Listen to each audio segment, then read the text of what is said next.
Hi all. So work energy എന്ന് പറഞ്ഞ ചാപ്റ്ററിലെ complete കോൺസെപ്റ്റുകൾ നമ്മൾ റിവൈസ് ചെയ്യാൻ പോവാണ്. ചാപ്റ്റർ അടിപൊളി നമ്മൾ പഠിച്ചു കഴിഞ്ഞു. നമുക്ക് പഠിച്ച കോൺസെപ്റ്റിലെ പെട്ടെന്ന് റിവൈസ് ചെയ്യാം. ചാപ്റ്ററിലെ മുഴുവൻ കാര്യങ്ങളും പെട്ടെന്ന് ഓർത്തെടുക്കാം. സോ ചാപ്റ്ററിൽ ഏറ്റവും ആദ്യം നമ്മൾ പഠിച്ച കാര്യം വർക്ക് എന്താണ്. നമ്മുടെ ടോപ്പിക് വർക്കാണ് അല്ലെ. വർക്കിനെ നമ്മൾ എങ്ങനെ ഡിഫൈൻ ചെയ്തു? Work is the product of force and displacement അല്ലെ. സോ ഇക്വേഷൻ തന്നെയാണ് work W is equal to force into displacement. Unit എന്തായിരുന്നു മക്കളെ? വർക്കിന്റെ യൂണിറ്റ് ജൂൾ ആണ്. ജൂൾ. ഓക്കെ. എങ്ങനെയാണ് ജൂൾ? എന്താണ് ഒരു ജൂൾ എന്ന് പറഞ്ഞാൽ ഒരു ന്യൂട്ടൺ ഫോഴ്സ് ഒരു മീറ്റർ ഡിസ്പ്ലേസ്മെന്റ് ആക്കുകയാണെങ്കിൽ അവിടുത്തെ വർക്ക് നമ്മൾ പറയും ദാറ്റ് ഈസ് 1 ജൂൾ. സോ ഇത്രയും കാര്യങ്ങളാണ് വർക്കുമായി ബന്ധപ്പെട്ട ഇൻട്രൊഡക്ഷൻ മനസ്സിലാക്കുന്നത്. പിന്നെ നമ്മൾ പഠിച്ചു types of work. Work zero ആകാൻ സാധിക്കും, പോസിറ്റീവ് ആകും ആൻഡ് നെഗറ്റീവ് ആകും. എപ്പോഴാണ് വർക്ക് സീറോ ആകുക? മക്കളെ നോക്കടാ, നമ്മുടെ ഇക്വേഷൻ ഫോഴ്സ് ഇൻറ്റു ഡിസ്പ്ലേസ്മെന്റ് എന്നാണ്. When force equal to zero work zero ആയിരിക്കും. When displacement equal zero work zero ആയിരിക്കും. ഓക്കെ. അങ്ങനെയാണെങ്കിൽ എപ്പോഴാണ് പോസിറ്റീവ് വർക്ക്? അത് ഫോഴ്സും ഡിസ്പ്ലേസ്മെന്റും സെയിം ഡയറക്ഷനിലാണെങ്കിൽ will say the work is positive. അപ്പൊ നെഗറ്റീവ് എന്താണ്? ഈ പറഞ്ഞ ഫോഴ്സും ഡിസ്പ്ലേസ്മെന്റും ഓപ്പോസിറ്റ് ഡയറക്ഷനിലാണ്. ഓപ്പോസിറ്റ് ഡയറക്ഷൻ ആണെങ്കിൽ work is considered as negative. Examples ഓർത്ത് വെക്കണം ഈ കാര്യത്തിൽ. ഇത്ര കാര്യം മാത്രമാണ് നമുക്ക് വർക്കിൽ പഠിക്കാനുള്ളത്. നമുക്ക് വേഗം പോകാൻ രണ്ടാമത്തെ ടോപ്പിക് ആയിട്ടുള്ള എനർജിയിലേക്ക്. എനർജി നമുക്കറിയാം, ഡിഫറെന്റ് ഫോംസ് ഓഫ് എനർജി ഉണ്ട്. ലൈറ്റ് എനർജി ഉണ്ട്, സൗണ്ട് എനർജി ഉണ്ട്. പക്ഷെ നമ്മളിവിടെ പഠിക്കുന്ന രണ്ടേ ടൈപ്പ് എനർജിയേ ഉള്ളൂ. ആദ്യത്തെ ആളാണ് കൈനറ്റിക് എനർജി ആൻഡ് രണ്ടാമത്തെ ആളാണ് പൊട്ടൻഷ്യൽ എനർജി. എന്താണ് കൈനറ്റിക് എനർജി? എപ്പോഴാണ് ഒരു ഒബ്ജക്റ്റിന് കൈനറ്റിക് എനർജി ഉണ്ട് എന്ന് പറയുന്നത്? മക്കളെ, kinetic energy is the energy possessed by virtue of motion. Move ചെയ്യുന്ന ഒബ്ജക്റ്റിനുള്ള എനർജിയാണ് kinetic energy. Energy possessed by virtue of motion is called kinetic energy. So kinetic എനർജിയുടെ ഇക്വേഷൻ എന്താണ്? അത് ഹാഫ് എം വി സ്ക്വയർ ആണ്. Half m v square.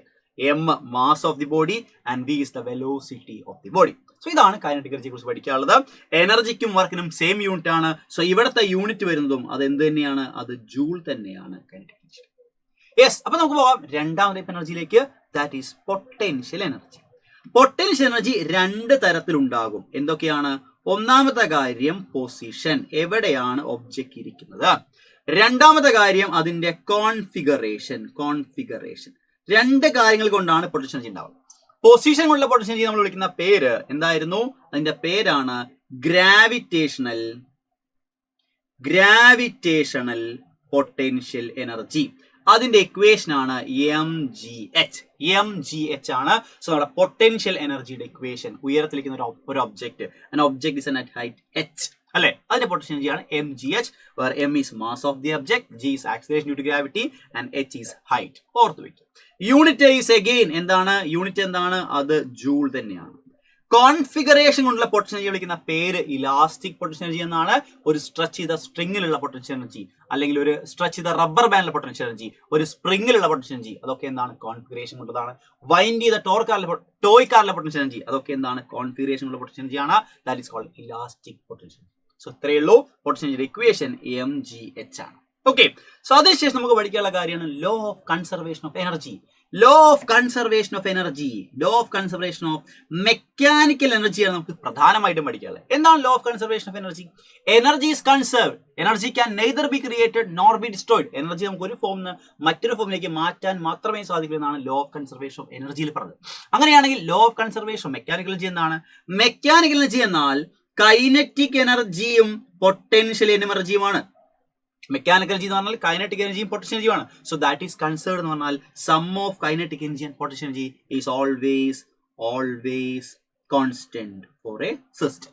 System consider ചെയ്യുകയാണെങ്കിൽ അതിന്റെ kinetic എനർജിയുടെയും പൊട്ടൻഷ്യൽ എനർജിയുടെയും സം എന്തായിരിക്കും? എല്ലാ സമയത്തും കോൺസ്റ്റന്റ് ആയിരിക്കും. അതാണ് നമ്മൾ law of conservation of mechanical energy പഠിച്ചത്. And V R moving to the last topic. അത് പവർ ആണ്. പവർ എന്താണ്? Power is the rate of doing